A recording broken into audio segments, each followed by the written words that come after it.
Hi, everyone, and welcome to another edition of Public Health Career Conversations. I am very pleased to have with me today Professor Nicholas Crisp. Nicholas is the Deputy Director General of the National Health Insurance Branch at the South African National Department of Health. And as you can imagine, a very, very busy gentleman. So I'm exceptionally pleased that he has taken half an hour out of his day to spend with me discussing his career in public health. So Nicholas, thank you so much for joining us today. Thanks very much, Atya. It's a pleasure. Okay, so as I said to you, the impetus for these conversations is really to give our colleagues who are thinking of entering the field of public health or just grappling with their careers some insights into the different career paths or the career decisions that public health professionals have taken to get them where they are today. And so I think if we can start there, let's maybe just move back many years ago. And if you can think back to yourself as a younger professional, what were some of the decisions or conversations or factors that led you into your career in public health? Yeah, so I followed a bit of a different path from many people, I think. I suppose we're all different. I had no insight into public health in any way. In fact, I think I bunked my undergraduate classes in public health medicine. I know I went to a sewage works once, but that was about it, and really didn't grab me at all. But I graduated in 1983, and that was 1 year after the last polio epidemic in South Africa.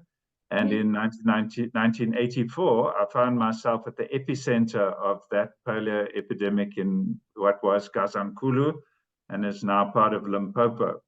And there were many disabled, deformed, and otherwise ruined lives amongst the people living in those areas, mostly young people. Now, that suited me fine because I had intended to become an orthopedic surgeon. And so there was lots of orthopedic surgery, fantastic results with reconstructive surgery. And I had a wonderful professor of pediatric orthopedics from Wits who used to come and visit us at the hospital and helped us and taught me many procedures, suture slides, and all kinds of amazing things. And he was really an inspiration to getting some of these kids into calipers and up and about and walking. But as part of that, those rotations I had at Letaba Hospital, I was responsible for the Letaba School for the Disabled.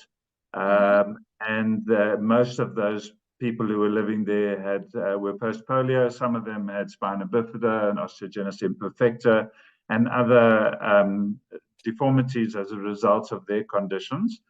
But I was doing a lot of surgery there and the rehab on those patients. But together with that, I was responsible for the children's ward.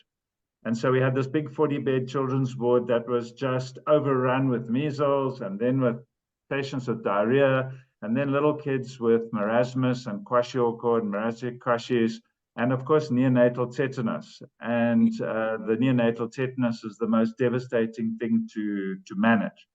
And in amongst the very busy days and nights, because we had at least one a week at that stage, of trying to look after these little babies without ventilators and with really just 4 or 5 medical officers around, we were devastated. And Professor John Hansen visited the hospital and said to me, "Why don't you just vaccinate the mothers?" And, me, I was in my 20s, just like it's a walk in the park, vaccinated. I couldn't remember what vaccines were about, really. The mothers, who are the mothers? And in fact, you have to get the pregnant women at the age at 16 to 24 weeks of gestation if you really want to make an impact. So this challenge was thrown down, and it got me thinking that I'm actually wasting my time trying to do all this reconstructive surgery, or at least put on calipers and whatever else we could do. Whereas we were going to get another epidemic. We were seeing literally hundreds of patients with measles. In fact, I saw over 1,000 patients with measles in one day in Lulukani. So it was devastating. 70-year-old people dying, children going blind. I don't think the young doctors of today even realize what infectious diseases were doing, even as late as the late 80s. So a handful of us as doctors started working together to improve the cold chain, and to try and get mobile clinics to go out and vaccinate children and pregnant women and set up antenatal clinics in the communities. At that stage, I met Karel Eiselmaiden, Peter Barron, Eric Buch, and a number of other names you will know very well, who are all public health medicine specialists. And we were all learning and trying to understand our way around this. And John Gear took us all under his wing. He was the professor of what was called community health in those days at Wits. And Peter Barron and Eric Buch convinced me that I was wasting my time doing all this clinical work instead of getting into preventive healthcare, and that I should study and learn how to be, a little bit more about public health medicine. So I did enroll against my better judgment in a postgraduate master's. And it was really, really tough, following the years of, because we were still working, of course, and we were very few doctors in those days. At one stage, while I was studying, I was the only doctor in a 200-bed hospital. So it was incredibly difficult to do the studies as well as do that. But I don't regret having gone that course, although I threatened to give up a few times. Working on the malaria control program, getting the vaccination program going so we got proper immunity, seeing the end of marasmus and kwashiorkor, and within 12 months, completely getting rid of neonatal tetanus, that I've never seen it again since then. It was so quick and so effective that it made a massive impact on me. So that was how my journey into public health medicine started. I can continue and give you some more interesting things. I discovered the power of the law. So to prospective students in public health medicine, when you work in the public sector, everything has to be mandated. You don't get money and you don't get budgets unless the law says you have that function. And you have to really understand the law to know the scope of what you may and may not do, and how, in order to bid for the money to do it. So I got into a war with the authorities around about 1989 about a number of things. And I got myself locked in a little room for a while to cool off on 2 occasions. So that was the tendency of the time for, if you like, activists, but people who stood up for justice, to get in trouble with the law. But by studying and understanding what we were allowed to do and how we could do it, and by constantly fighting for what was right, I eventually attracted the attention of the National Department of Health and was invited for an interview in Pretoria sometime late in 1989. And as a result of that, was appointed as regional director for Northern Transvaal. So I was a youngster who really knew very little. I was still studying. I hadn't finished my master's. And here I found myself in charge of the Northern Transvaal. Now, those days, it's the current Limpopo and Mpumalanga provinces. And that is probably where I learned the most I've ever learned in my life, was during that period. Working across the different homeland administrations, with the provincial administrations, all the municipalities, clinics, environmental health programs, and so on. And without studying public health medicine, I wouldn't have had a clue what I was doing. So I would really encourage anybody who wants to make an impact by getting involved in management, steering resources. You do need to know more than you learned in undergraduate training. Yeah. Thanks, Nick. I think what's interesting for me is you brought up this activism and law lens, because there has been, public health has become sort of more popular, especially post-COVID, because it is now, I think it was familiar, or people can identify now what it actually means in some ways, and what public health medicine specialists or public health specialists do. But there has been a bit of a debate around, and I know certainly I can see it from, yourself and some of our senior colleagues who all came into public health more from an activism lens, whereas now, people may want to do, epi and bio, which is technical, but may not be, pure, have that sort of activism lens to it. And so that has been a debate also that I've been having with a few colleagues, is like how much of an activist do you need to be in public health medicine? And I think to some extent you have to have that drive for equity, regardless of what your what your interest in public health is. So I enjoyed that point that you made. So having said that, then once you were now, looking after the entire Northern Transvaal, what was the journey going forward then to where you are now? Yeah, so I got my MBed I finished the studies in 1991 and got my MBed in early 1992. 1993 was a watershed year for me because that was when things were really getting hot in the lead up to the elections of 1994. So late 1992, I was part of a delegation that went to Cuba.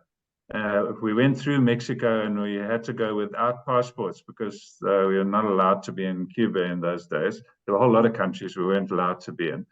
And it was the first time I'd got to see seriously what was happening in other countries, how they were reorganizing their services. And I met Julio Frank, who was at that stage an academic, he wasn't yet the Minister of Health in Mexico.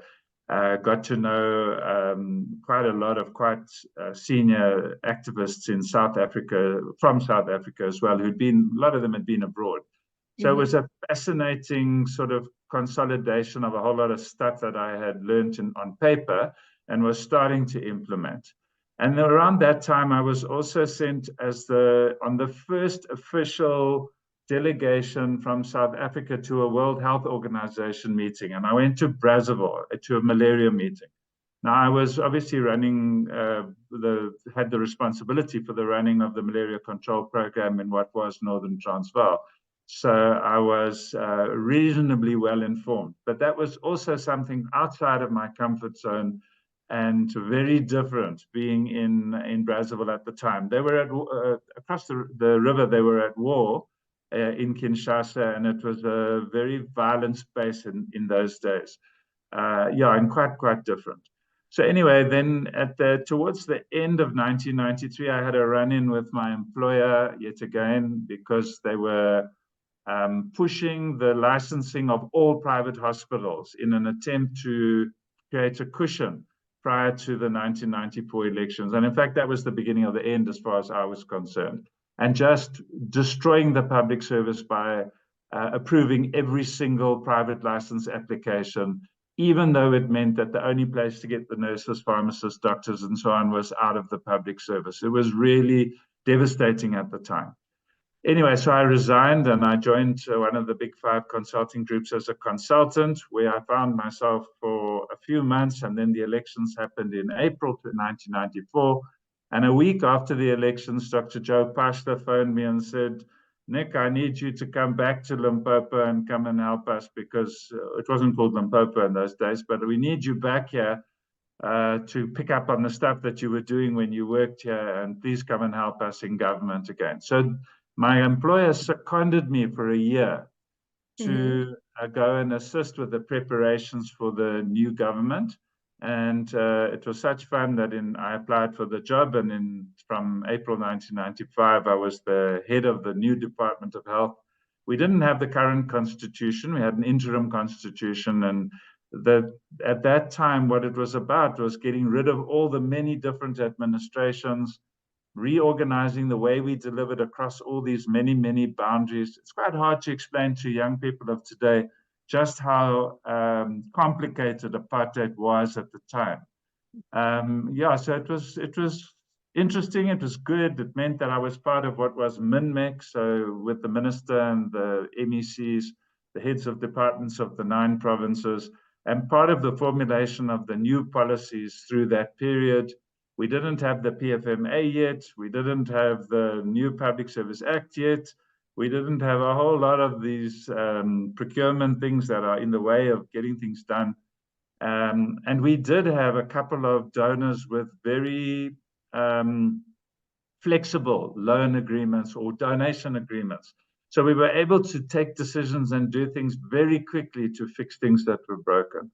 We were also in the RDP period, Reconstruction and Development Program period, where we had budgets to build clinics. We built well over 100 clinics while I was the head of department. We refurbished many hospitals, and I had a fantastic team who really were Well, all the time, I guess I've been lucky to just have really competent people around me who get on with their jobs and do what they have to do.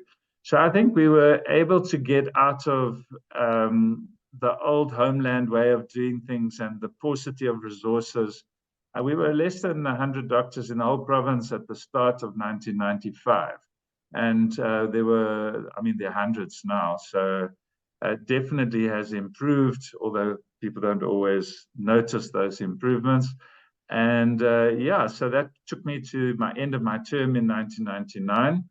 And then I chose to leave the public service. The stress was huge. It was a very, very difficult time after the PFMA came in and after the new constitution, and we got fiscal federalism. It became extremely difficult to do things in the province. And I just decided I was tired and I moved out.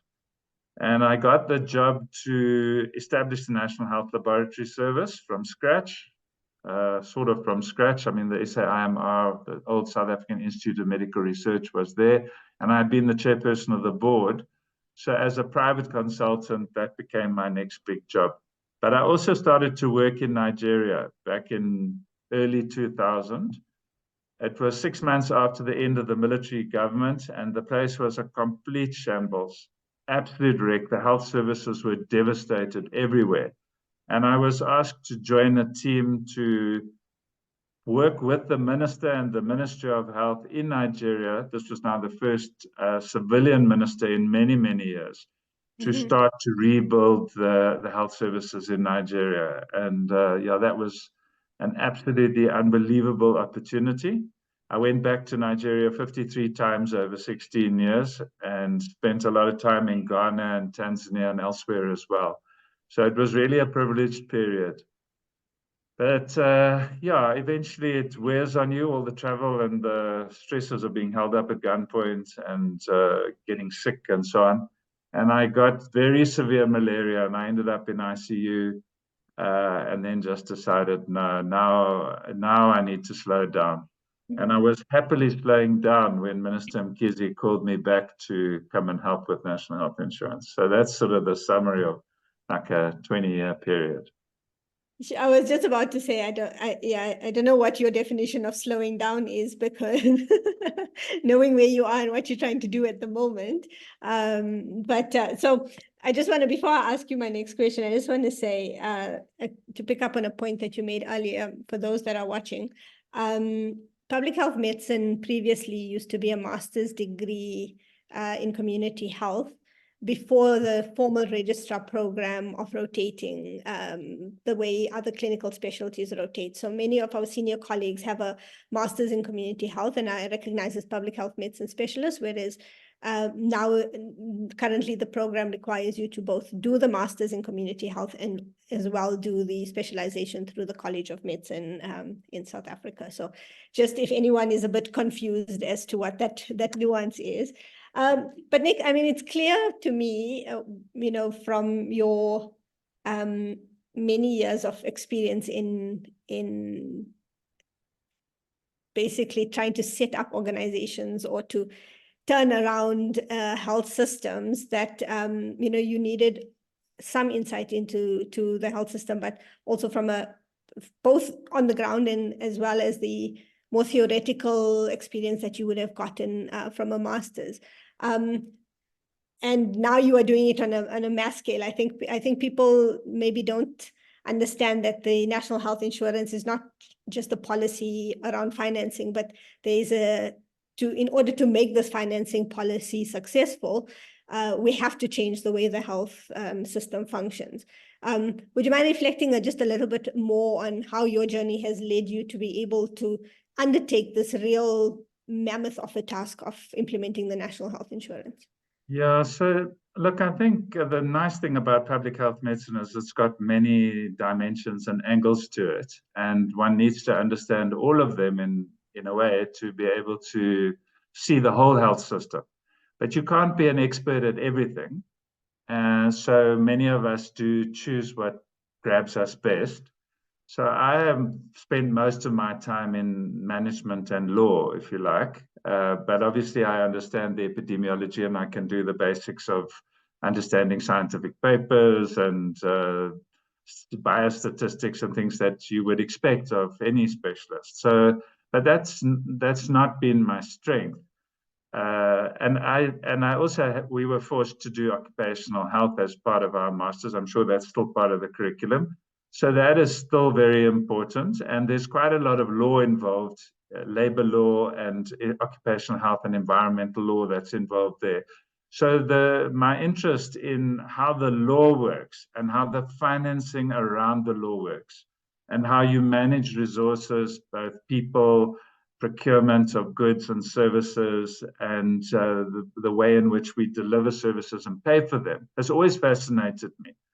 So I guess this was an ideal platform from which to start. And I still have the bits and pieces that I prefer to others. I miss the modeling, sitting down with my Excel spreadsheets and doing these big modeling things and so on. It's fun and it's nice, and you can sit quietly without being attacked in the media and so forth. But somebody's got to get out there and do it. So I've had experience with some quite big reforms. Besides the Nigerian stuff, where I set up the equivalent of SANAC in Nigeria over a 4-year period, and the Primary Healthcare Development Agency, and I worked on the National Health Insurance, and I worked on the immunization program. In Ghana, I was part of the team that worked on setting up their national health insurance back in 2003. So I've seen the challenges and the difficulties firsthand with people working on the ground and working with economists and others who see the world differently. Here, the Limpopo lesson was massive, but there I'd already worked there. So I knew the geography, I knew the people, I could understand the language reasonably well in those days. So it was like being home, you know, it was on our doorstep. Then later getting into the National Health Laboratory Service, it was completely different because now I had to work with, at that stage, 8 health sciences faculties, each with a university on top of them, with vice chancellors who didn't want to hear anything I had to say. The MRC felt that it should be their responsibility to set up the labs, and dealing with the politics, the real politics for the first time, and the small p politics I'm talking about now, not party politics, was it was very interesting. But the law is quite clear on how you, even then, the law is quite clear on how you set up these kinds of entities. So I had my first shot at that, and I think we got the NHLS up and running in less than 2 years. So it was a good foundation. Others have taken it and grown it and made it into what it is today, and it's had its ups and downs. But I'm really proud of how we went about and got that established. The second one was to take the forensic pathology services. So youngsters today won't know that in the apartheid times, all forensic pathology was run in the police.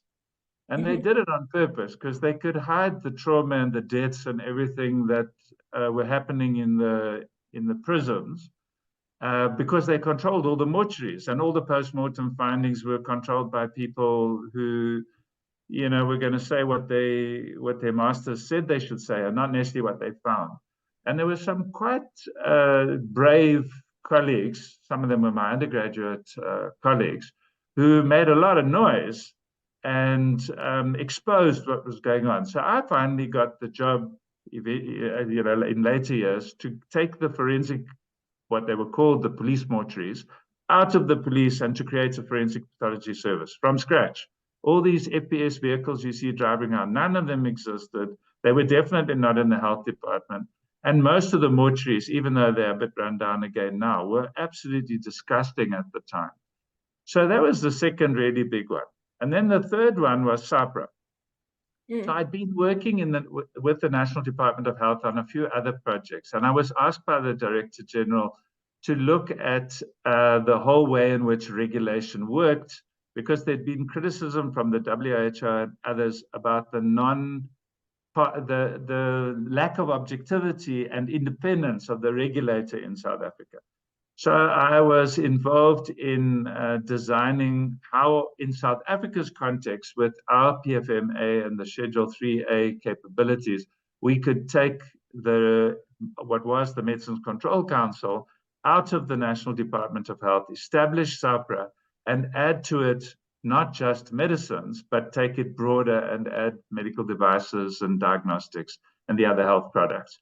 I've been back a couple of times to help SAHPRA with various bits and pieces, so it's been nice to see the evolution of that happening. So having had a number of fairly big reforms and watched where the pressure points are and what is possible within the frameworks that we deal with. When I was asked by Minister Mkhize to come back and take the NHI bill as it was in 2019 and describe to him how we would convert this into a new system. And at that time, I already said it's going to take 15 to 20 years, but you have to start like this and do this and do this. And then he said to me, well, don't you want to do it? I said, no, thanks, I'm retired. But he persuaded that I should apply, and yeah, I guess the rest is history. Now I find myself here. Unfortunately, COVID got in the way and consumed my time for more than a year, getting the vaccination program running and then winding it out and so on. It was very time consuming. But yeah, we're where we are now, and I know that we're under fire. But I guess what keeps me going is I've got this very deep sense of justice and equity. And I've worked in conditions that are absolutely disgusting and abysmal compared with what we find today. So I think that where we are now is actually quite good compared with where we came from. But we can do better, and we need to get everybody to work together. Yeah. Thanks, Nick. I have to say that to those watching, we are doing this interview on election day. We both voted, so but this has been a very interesting history lesson for me specifically, and I'm sure for anyone who is watching, because some of this, talking, all the way back to 1983 and the reforms that have happened. I mean, for especially junior doctors, you work in the system and these things are already established. There's already an NHLS, there's already a SAHPRA, and you don't really learn about the history of the health system in your country. So this has been a very interesting lesson. Thanks, Nick. And I just want to pick up on the point around the various aspects of public health, because the field is really broad. And you can, as you say, if you are someone who wants to deal with spreadsheets the entire day, you definitely, can find that niche for you. If you're someone who is, more of an activist, you definitely can work in, the civil society organizations, working for, the National Department of Health, etc. So there are niches for anyone, depending on what your interests are. But also, public health comprises of a lot of different public health practitioners from different backgrounds. And I know you've got an army of different professionals in the NHI branch, from health economists and lawyers, who all have to bring a specific lens to this reform, because it's not something, I mean, as much as public health does teach you different parts of the health system, from management to economics, etc., you do need subject matter experts in these different areas. So Nick, thank you for that. My last question now is, and you made a small comment around it, around your advice to the younger professionals, and I'm just wondering, with someone with many years of health system reform, you've seen the different parts of the health system, and I think you are quite familiar with how, as you say, politics and systems and individuals and companies all come together. What would your advice be to someone who is deciding whether or not they want to pursue public health, or what their trajectory within public health should be? Yeah, I guess it depends a lot on the individual. So I would start off by saying, if you want to be rich, if you came into healthcare because you wanted to make a lot of money, this is not for you. You are not going to become rich. It doesn't mean to say that you can't find yourself in some lucrative consulting company doing some very useful work. It is possible, but those are not the bulk of what we do. the bulk of people that I've worked with in public health believe that health is a public good. Therefore, it's not for sale. It is for service, and you will be paid. You'll be paid well. In my day, in my entire career, I've never been paid 1 minute overtime. There was no such thing of overtime in our days, and we did not have any specialist posts for public health ever in my day either. So we had to become managers or get other jobs as medical officers in order to practice. So our degrees and our qualifications were there to get knowledge, not to get money. So I guess I'm old school in that way. You will not easily make a fortune or you could get famous, I suppose. I hate it because these days my face is very visible. Everyone calls me the COVID guy or the NHI guy and so on. So I guess if that's what you want to do, it's possible, but it's not much fun. So what I would say is you need to focus on your inner person. What is it that's driving you? And if what's driving you is to resolve big challenges that confront large numbers of people, then epidemiology and finding solutions is for you. Doing the studies, supervising the studies, trawling the data, and understanding the evidence of what is it that really has an impact.